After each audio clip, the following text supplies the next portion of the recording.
안녕하세요, 배드입입니다. 보배드림 게시판에 한 남자 A씨가 바람핀 여친을 폭로함으로써 현재 이슈가 되고 있는데요. 자신의 여자친구 B가 B의 여동생과 술을 마시다가 연락이 두절됐었고, 그 후 연락이 됐을 때 수화기 너머로 바람핀 남자 C의 목소리가 들려서 여자친구의 바람을 알게 된 사건입니다. 녹음본 먼저 듣고 갈게요.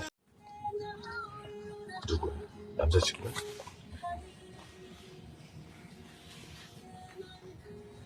그러면 옷을 벗어.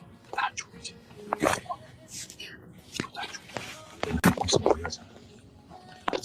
녹음본만 들어봐도 여자가 99.9999%의 바람을 핀 거죠. 저도 바람을 당해본 적이 있습니다. 제가 바람을 당한 A였으면 당장 찾아가서 여자친구랑 바람핀 남자 머리를 깨버리고 싶은 생각밖에 안 들었을 것 같아요. 가장 잘못한 사람은 남친의 신의를 저버리고 바람핀 여친 B라고 생각합니다. 그리고 남친이 있다는 거 알고서도 관계를 지속한 바람핀 남자 C도 도의적으로 용서받지 못할 일을 한 거죠. 바람당한 A 남자를 욕하는 사람들이 있던데, 그녀를 외롭게 했건 매력이 없었건 어떤 부족한 부분이 있었을지라도 그건 그저 부족한 부분이 있었을 뿐이지 욕을 먹을 일은 아닙니다. 이처럼 바람핀 여자와 남자가 개쓰레기 같은 행동을 했다는 건 명백한 사실입니다. 그리고 바람핀 여자의 여동생도 어이가 없는 행동을 많이 했고요. 상견례 2주 전에 쓰레기 같은 여자를 거를 수 있는 건 조상이 도왔다고 할 수 있습니다. 저도 바람의 경험이 있기 때문에 알아요.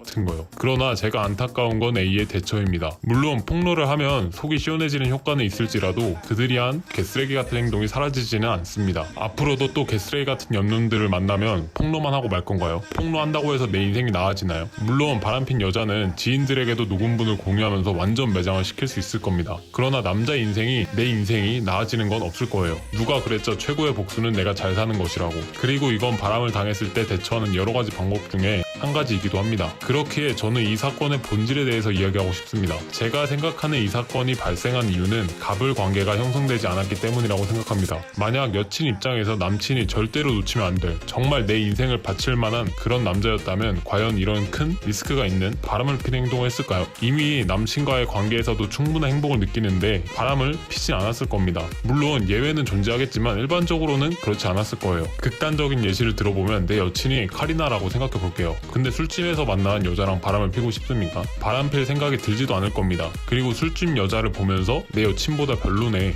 라는 생각을 했겠죠. 즉, 한번 정리하면 내가 충분히 매력적이었다면 여자는 바람필 생각조차 들지 않았을 겁니다. 이걸 몰라서 바람을 당하는 남자들이 꽤 많아요. 저도 겪어봤었고요. 실제로 저에게 찾아오는 수강생들도 바람을 당하는 경우가 많았죠. 그럼 남자는 어떻게 해야 할까요? 남자가 바람을 당한 거에는 잘못이 없습니다. 그러나 이런 일이 최대한 생기지 않게 내 매력을 가꾸는 게 중요합니다. 남자가 여자에게 진짜 놓쳐서는 안 될 갑인 남자로 느껴지기 위해서는 다양한 요소들이 있어요. 잘 관리되고 잘생긴 외모, 멋진 몸매, 어떤 상황에서도 꺾이지 않는 강인함, 여유로움, 이런 것들이 있죠. 이런 모든 것은 꾸준히 채워나가야 하는 것이지만 사실 하루아침에 개선되기가 쉽지 않습니다. 하지만 비교적 빠른 개선사항이 하나 있는데요. 바로 잠자리 기술입니다. 실제로 99% 이상의 남자들은 잠자리 기술의 중요성을 모르고 개선하려고 하지 않습니다. 그렇기 때문에 이미 과열되어 있는 외모, 헬스 등의 시장과 다르게 잠자리 기술은 그냥 배우기만 해도 효과가 있는 거죠. 여자가 먼저 잠자리를 원하게 되고 바람을 피지 않게 되는 효과가 있습니다. 실제 후기를 보세요. 저는 이처럼 미리미리 내 가치를 올리는 남자가 현명하고 지혜롭다고 생각합니다. 그리고 꼭 잠자리 기술이 아니어도 됩니다. 여자가 나에게 빠질 수밖에 없는 내 가치를 꾸준히 올려나가는 건 남자가 죽을 때까지 해야 하는 것이라고 생각을 합니다. 그러니 나한테는 이렇게 끔찍한 일이 발생하지 않게 미리미리 대비하는 남자가 되시길 바라겠습니다. 결론.